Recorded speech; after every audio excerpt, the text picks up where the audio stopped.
Wow. Well, if you're watching this, you already know the news. Jarred Kelenic broke his left foot, fractured his left foot after kicking a water cooler after striking out in the bottom of the ninth inning last night against the Twins. And stay to the end because I'll put the clip of Jarred Kelenic talking to the media about his injury. This obviously is a massive blow to the Mariners and is likely the nail in the coffin for their season, to be honest. Kelenic hasn't really been performing, especially like he was the first month. Over the past 30 days, he has a 229 average, 0 home runs, an OPS of 606. But this just sucks because the Mariners already needed essentially another starting pitcher because they're going to be limiting Brian Woo's innings. They already needed to replace Colton Wong's bat, which has been non-existent. They probably needed a second bat on top of that because the rest of the lineup hasn't been performing as expected. And then this happens. And this just might be that final blow that was needed to really force their hand. But you got to feel for the guy because he's a competitor above everything, as he states and as he shows on the field. Especially in years past, he was more outward about it on the field as far as his frustrations, throwing a bat, throwing a helmet. He probably leads the league this year even in F-bombs after a strikeout. But it shows he really does care. He wants to win. And people just make mistakes, and he made a mistake that's going to cost him the rest of the season, and we'll see if it costs him any time next year. And it's even more frustrating because the time that he broke his foot, it was going against the best closer essentially in all of baseball, one of the best closers. They were down 3 runs in the bottom of the ninth. He put together a fantastic at-bat against Johan Duran, who has the highest average fastball in all of the league at 101.9 miles an hour. Last night, he got up to 104.8 miles an hour. Here's Kelenic's at bat versus Duran. He starts with a curveball down and in, fastball up and in at 103 that he misses.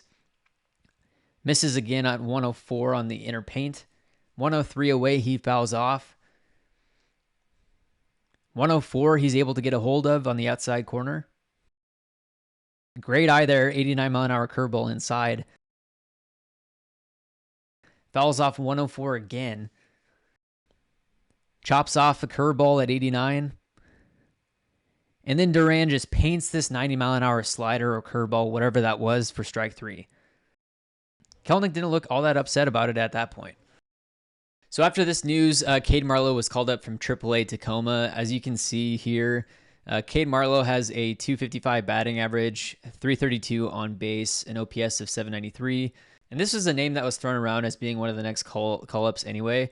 But I mean, with the spot that they're in, they basically went from fringe, buy, or sell, depending on where things are at the next couple weeks. The trade deadline is on August 1st, so they still have a couple weeks until they need to make the final decisions. But this just made their decision that much easier. If we look at the current standings after the loss last night against the Twins, if we go to the wild card spot here, the Mariners are now 47-48.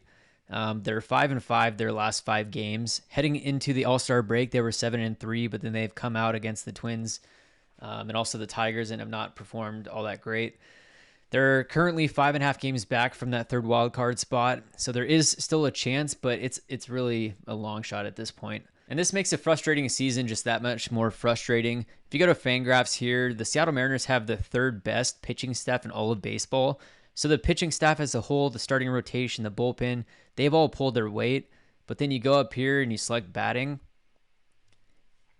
And Fangraphs isn't really the spot for hitters. It's more so Baseball Reference wins above replacement, which is better. But Fangraphs says 17th overall for hitters, wins above replacement. But then you come over to MLB.com and the Mariners have the 23rd overall OPS at 698. So they've been league average, maybe even below league average with their bats all year long. And now that the Mariners are at the spot and we're really contemplating on if they're going to be selling off their pieces, we have to start looking at contracts that are coming up on their roster to see which guys they might be more likely to move. So let's throw on our Couch GM ball cap and see which guys we're going to be trading away here.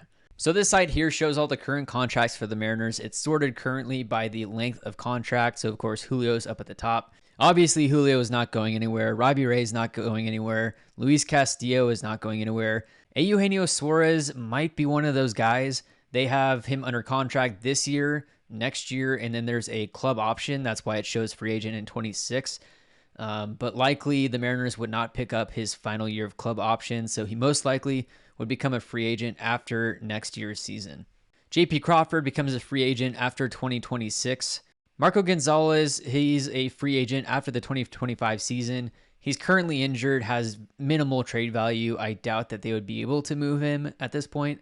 Evan White, still injured, not in the big leagues. Colton Wong becomes a free agent after this year. He has essentially no trade value as well. Teoscar Hernandez is one of those guys to where you'd be able to get a decent haul for him, and he's going to be traded if the Mariners do sell for sure. He becomes a free agent after this year, and he just hit a home run actually today as the game's going on, which ups his trade value ever so slightly.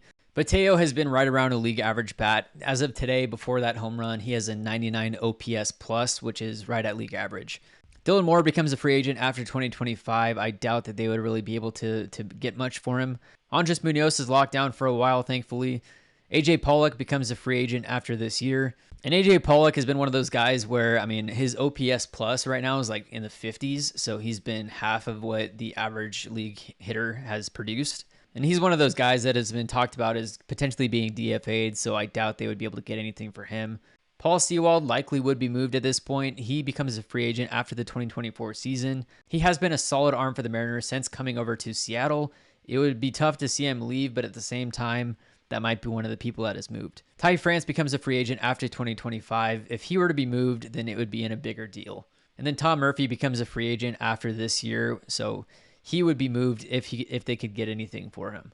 The rest of the guys down here are under team control for a while. They're all in pre-arbitration. But Mike Ford might be one of those guys to where you can get some stuff for him. He's been really producing since he came back up to the majors. Everyone else, though, is pretty safe, I would say. Although there has been rumors about the Cardinals and the Mariners talking about maybe Logan Gilbert, but that's just a rumor mill type thing. I don't know if there's any substance to it. And Jerry Dipoto was on the Mike Salk show this morning on Seattle Sports 710, in which he talked about kind of the time leading up after the All-Star break.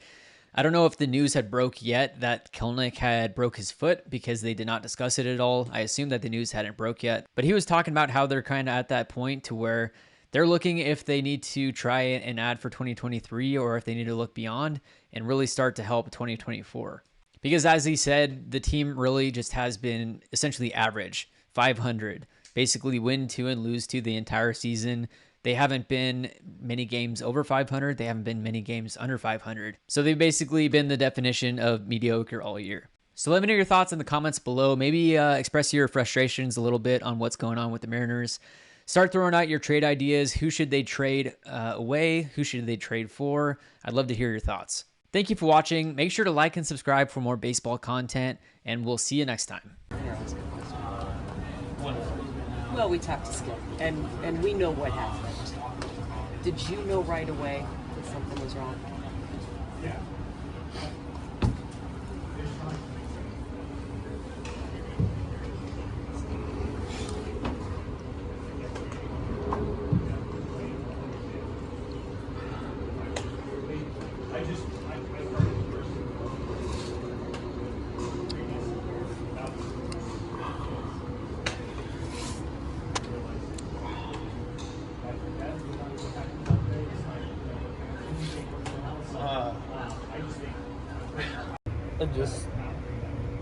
I feel terrible,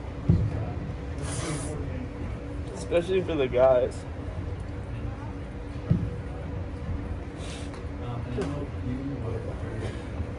I let the emotions get the best of me, and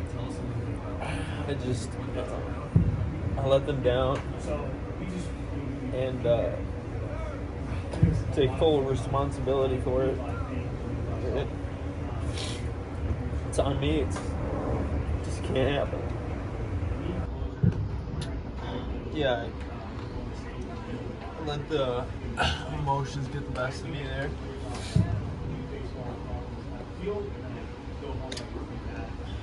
I just feel terrible, especially for the guys.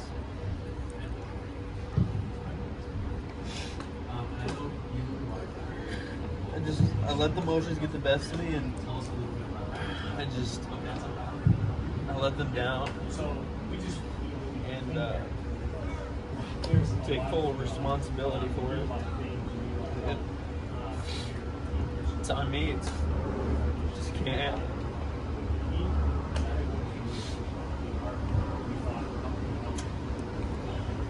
Jarred, how tough is it? I mean, you talked this spring about how much you'd worked on controlling your emotions, and kind of letting stuff slide. But, you know, the frustration of the season does build. Like, how tough is that? Yeah, you know, we came up last night with the game on the line. 2 guys on against arguably the best closer in baseball. And I was just put together a good at bat, was just grinding, you know. And unfortunately, I couldn't come through. And like I said,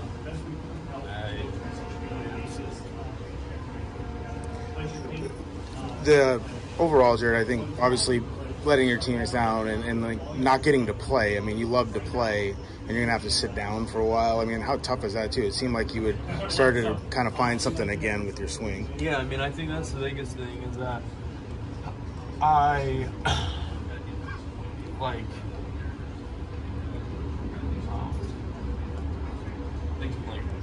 I love to win. Huge competitor, and that's the hardest part is that now I can't be out there to help the guys, and that's my fault.